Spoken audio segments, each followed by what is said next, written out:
Blessed is the man that doeth it, and the son of man that layeth hold on it, that keepeth the Sabbath from polluting it, and keepeth his hand from doing any evil. And it's verse 3.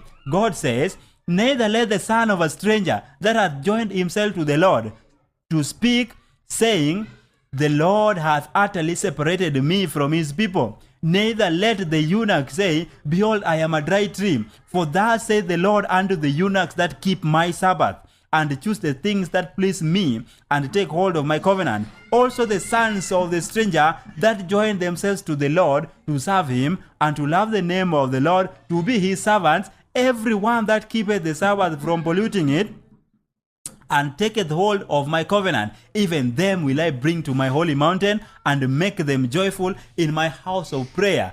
How interesting is that? God did not limit the Sabbath observance exclusively to Israel alone. All who wanted to be enjoined with the people of God, that was the only condition. God did not say they should offer sacrifices like the Israelites, or get circumcised, or keep the other festivals. God only tells them that anyone who obeys my voice and keeps my commandment and keep my Sabbath, it is mentioned by word, not even all the other commandments.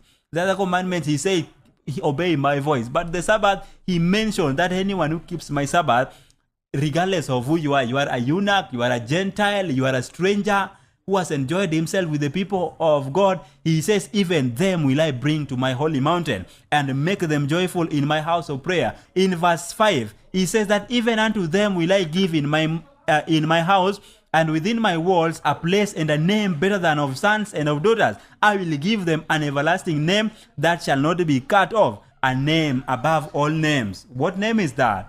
The salvation of Jesus Christ, the name of Jesus Christ. It came and in anchor, and it covered all the Gentiles. It covered everyone who could believe it. Everyone who believed on his name, he gave them power to be called sons of God, because God had promised that anyone who kept his Sabbath, anyone who wanted to keep his law, anyone who enjoyed himself with the people of God, he will give them a name better than any name, and they will be saved. Regardless of whether they were keeping the ceremonial laws, if they just come and keep the Sabbath of the Lord and do his will and do his commandment, God has promised that he would give them a name better than any name. In Jesus is that promise fulfilled, a name better than all names. But there is no way in which that resurrection is depicted to abrogate the so much exalted creation Sabbath that was enforced by a divine command.